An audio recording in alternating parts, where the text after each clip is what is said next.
Hello guys, I'm V. Sai Srinivas of 9th class from Mathman. So today I will be explaining today's editorial. So let's get started.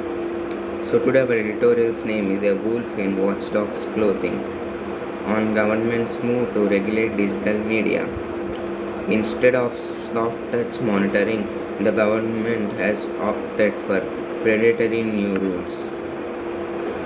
So in order to control media, the government has introduced some new strict rules rather than giving a soft warning. The new rules introduced by the center last week to regulate all types of digital platforms with the idea of redressing user grievances and ensuring compliance with the law. So they are deeply unsettling as they will end up giving the government a good deal of leverage over online news publishers and intermediaries. This holds troubling implications for freedom of expression and right to information. Electronics and IT Minister Ravi Shankar Prasad, while launching the Information Technology Guidelines for Intermediaries and Digital Media Ethics Code, Rule 2021, presented it as a soft touch oversight mechanism. A government press had termed it progressive and liberal. It also claimed that the rules seek to address people's varied concerns with removing any misapprehension about curbing creativity and freedom of speech and expression. So, Minister Ravi Shankar Prasad, who is the Minister of Electronics and IT of India, has brought the information technology rules as per 2021. So they provide guidelines for intermediaries and digital media's ethic codes. So he presented them as a soft touch mechanism. So the media noted it down as a progressive and liberal. So it also showed, these rules also showed that they seek to address people's varied concerns while removing the misleading and other information about stealing and other wrong things. So they provide freedom of speech and freedom of expression. The soft tone notwithstanding these rules force digital news publishers and video streaming services to adhere to a cumbersome three-tier structure of regulation with a government committee as its apex. In itself is unprecedented.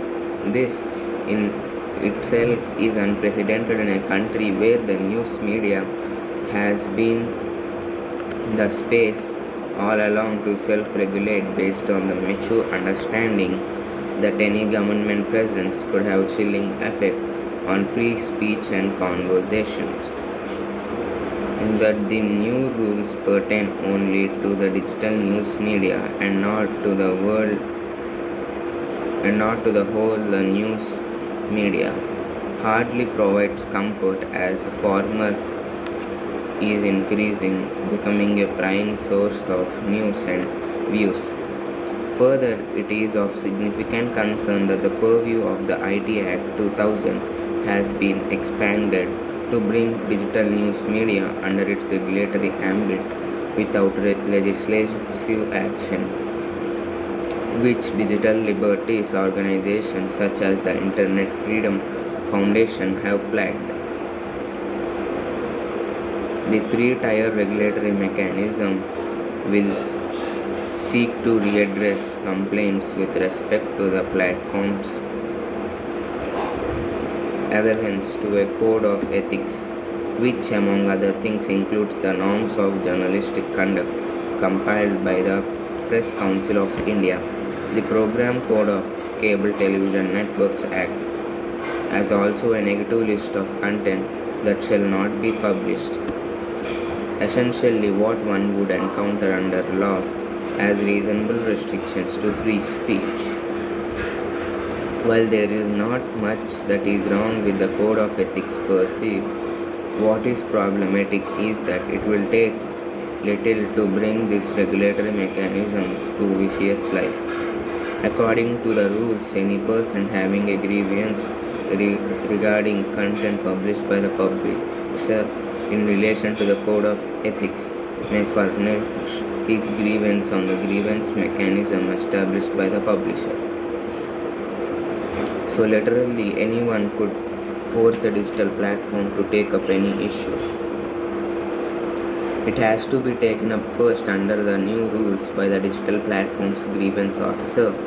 If there is no resolution or if the complaint is dissatisfied, this can be escalated to a self-regulating body of publishers.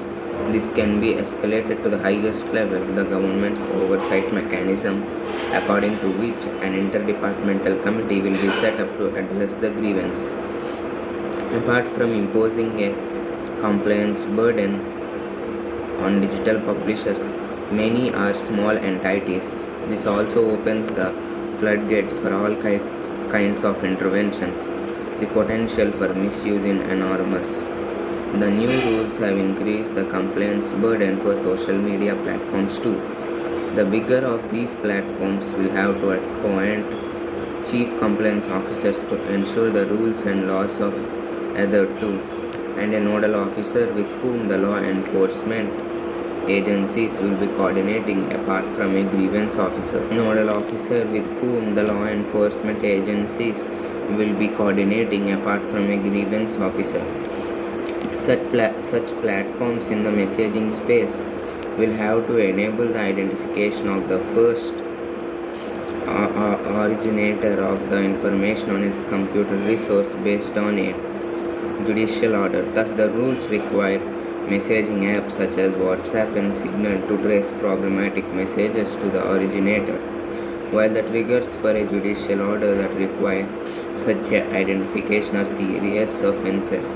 It raises uneasy questions about how such apps will be able to adhere to such orders, as their messages are encrypted end to end. There is no denying that there are problems with online content, with which the government has rightly highlighted now. It has referred to 2018 Supreme Court observation that the government may frame necessary guidelines to eliminate child pornography, rape, and gang rape imageries, videos, and sites in content hosting platforms and other applications, besides making it a mention of PC discussions in the parliament about social media misuse and fake news. So that's it for today, guys. Thank you.